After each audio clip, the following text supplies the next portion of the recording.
ரொம்ப நாளைக்கு அப்புறமா விஜயோட வீட்ல ஒரு கலகலப்பு வந்திருக்குது அப்படின்னு சொன்னா, அதற்கு முக்கிய காரணம் வெண்பா அப்படின்னு தான் சொல்லணும். ஏன்னா வெண்பா இல்லாம வீடு ரொம்பவே சைலண்டா இருந்தது. ஒருத்தருக்கு ஒருத்தர் அவங்களுக்குள்ள சண்டை போடுற மாரி தான் காமிச்சுட்டு இருந்தாங்க.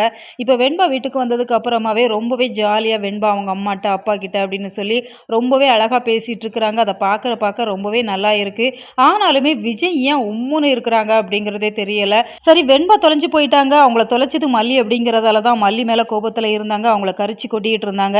இப்பதான் ரொம்பவே கஷ்டப்பட்டு போராடி இப்ப வெண்பாவை மீட்டு வீட்டுக்கு கூட்டிட்டு வந்துட்டாங்க. அவங்க கையில ஒப்படைச்சிட்டாங்க அப்படின்னு சொன்னா, இனிமே கொஞ்சம் சந்தோஷமா இருந்தா தான் என்ன அப்படிங்கிற மாரி தான் நம்மளோட கேள்வியாவும் இருந்துட்டு இருக்கு.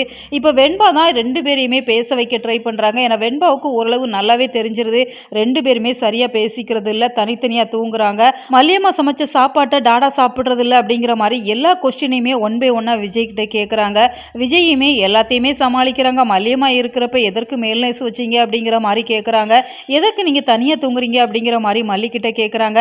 இதெல்லாம் கேட்குறப்ப உண்மையாவே ரொம்ப ரொம்ப கஷ்டமா தான் இருக்கு. இருந்தாலுமே வெண்பா அடம் புடிச்சு மல்லியம்மா, டாடா 2 பேர் கூடயே தான் தூங்குவேன் அப்படிங்கிற மாரி 3 பேருமே ஒரே ரூம்ல தூங்கிக்கிட்டு இருக்கிறாங்க.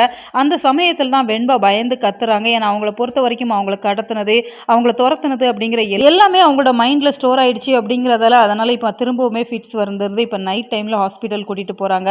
அந்த டாக்டருமே மல்லிய தான் திட்டிட்டு இருக்கிறாங்க. ஒரு அம்மாவா இருந்துட்டு குழந்தைய நீங்க ஏன் தொலைச்சீங்க அப்படிங்கிற மாதிரி கேட்குறப்ப மல்லிக்கு பயங்கரமாக கோவம் வந்துடுது.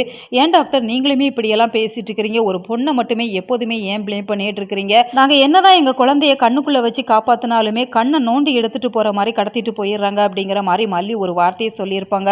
அந்த வார்த்தையை கேட்குறப்ப நிச்சயமாக கைத்தட்டி வரவேற்கணும் அப்படிங்கிற மாதிரி தான் தோணுது. ஏன்னா ஒவ்வொரு சமயங்கள்லையுமே பெண் பிள்ளைகளை பெற்றவங்க அப்படிதான் நினச்சிட்டு இருக்கிறாங்க. என்னதான் தன்னோட குழந்தைகளை கண்ணுக்குள்ளே வச்சு வளர்த்தாலும் சில மிருகங்கள் கொத்தி கொதற மாதிரி பண்ணிட்டு போயிடுறாங்க. ஸோ நீங்கள் இதை எப்படி பார்க்குறீங்க? உங்களோட கருத்துக்களை மறக்காம கமெண்ட் பாக்ஸில் சொல்லுங்கள். மேலும் இது போன்ற வீடியோக்களுக்கு நம்ம சேனலை சப்ஸ்கிரைப் பண்ணுங்கள்.